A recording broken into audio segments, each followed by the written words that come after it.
porn and NOFAP, truth and myths.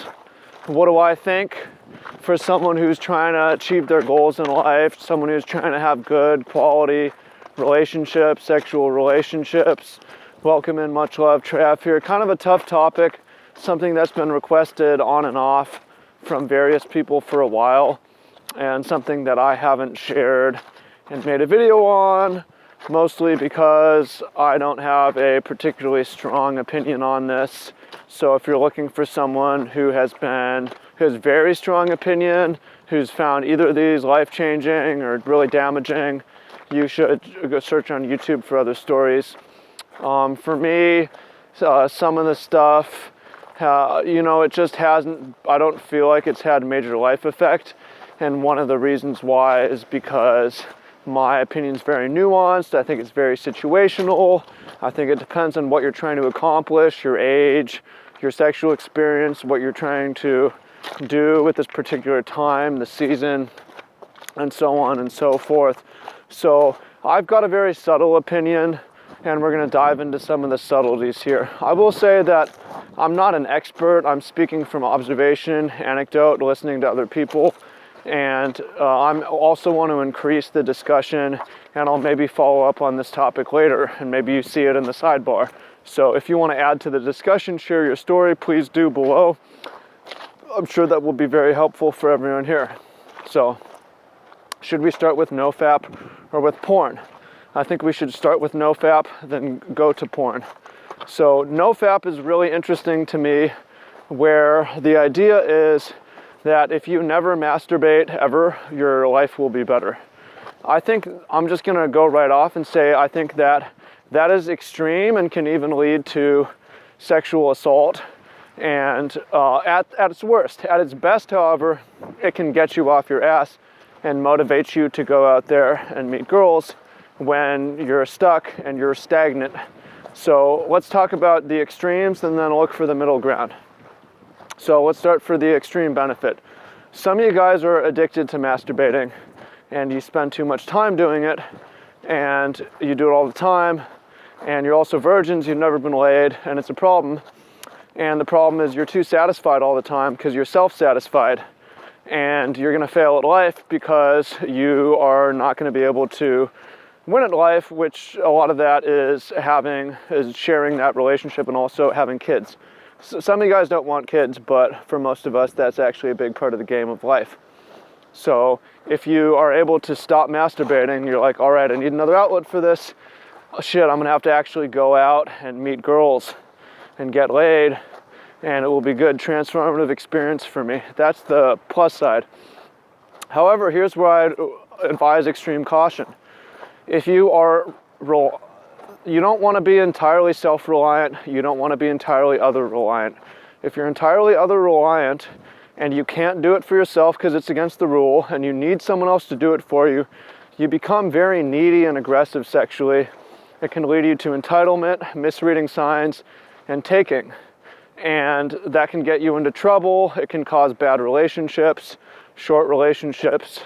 It can cause you problems, right? It's much better if you're moderate, in my opinion, because you can say, all right, I'm with this girl, I'm sharing this right now. If it goes further, that's great.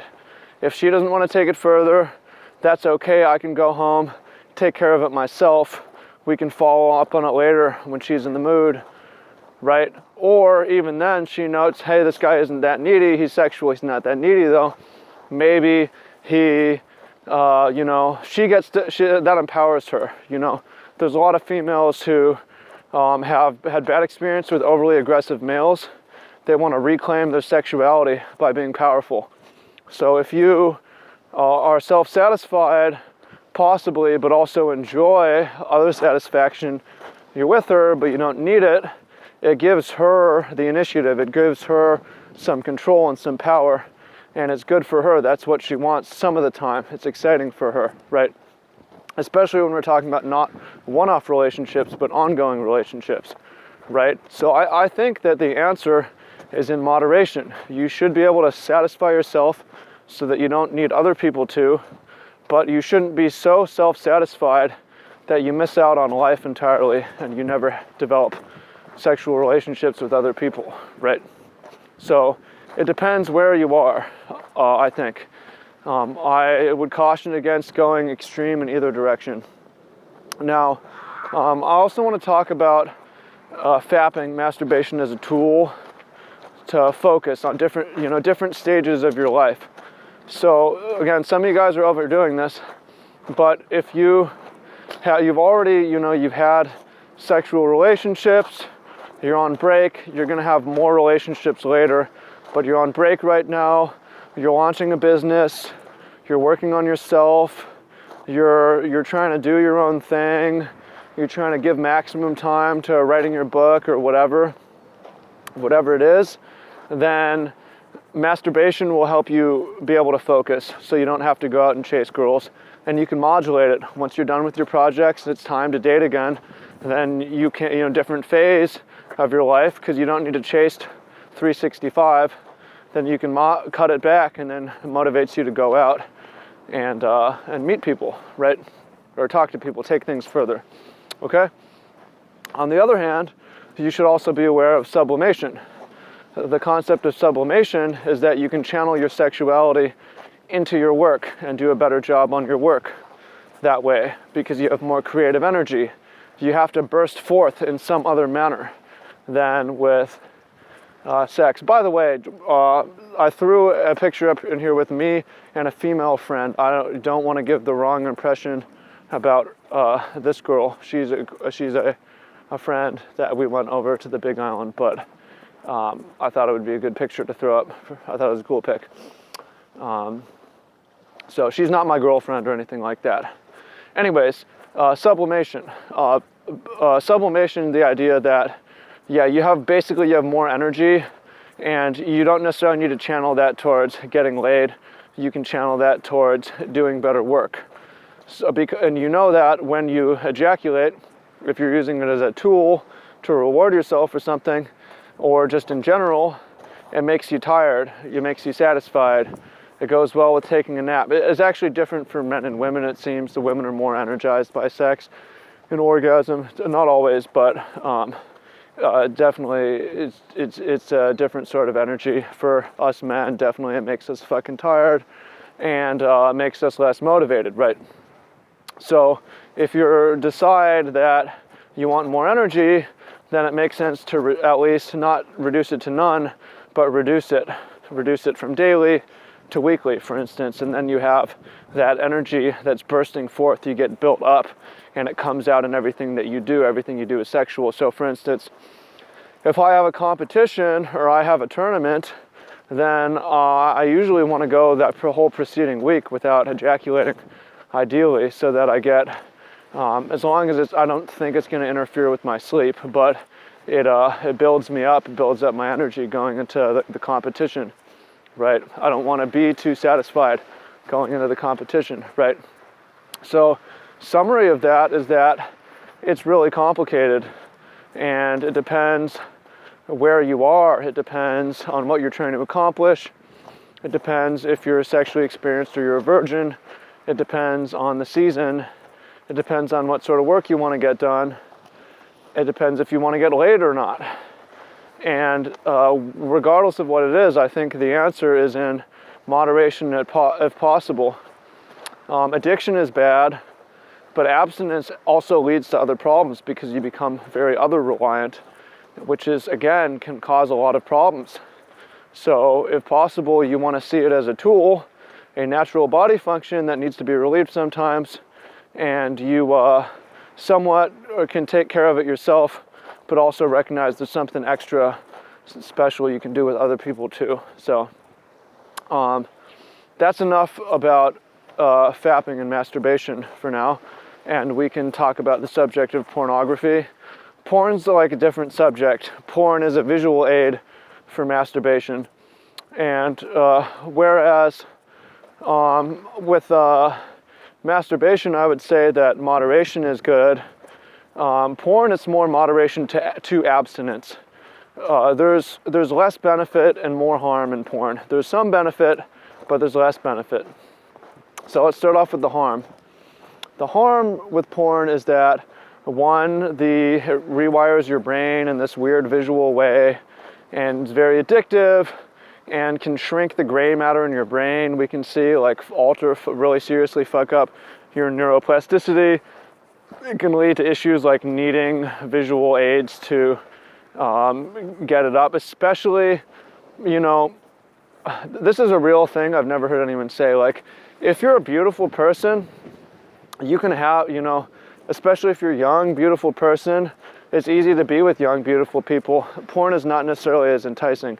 But if you're not good looking and you're, sorry to say it sounds mean, but if you guys, you and your partner are not the best looking, porn becomes more attractive, becomes even more problematic because it becomes relatively better, right? If you're like really fucking beautiful and your partner is beautiful, then, why do you even want to fuck with porn?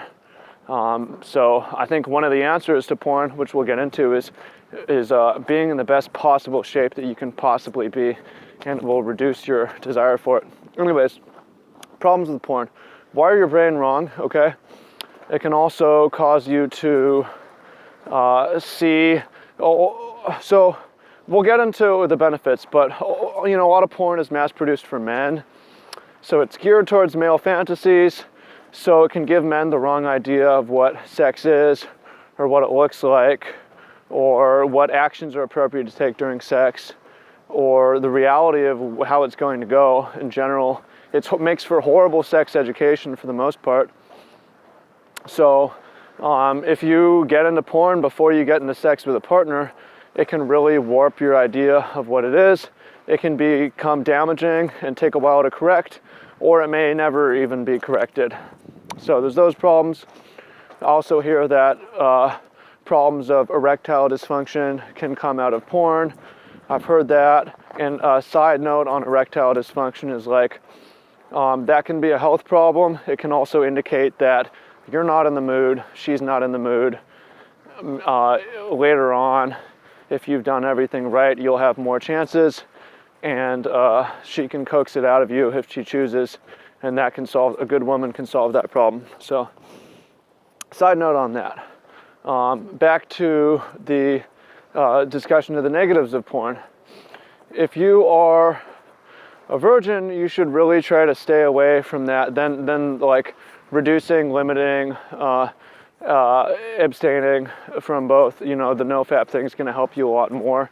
If you've had more sexual relations and you can differentiate between reality and porn, then that's good.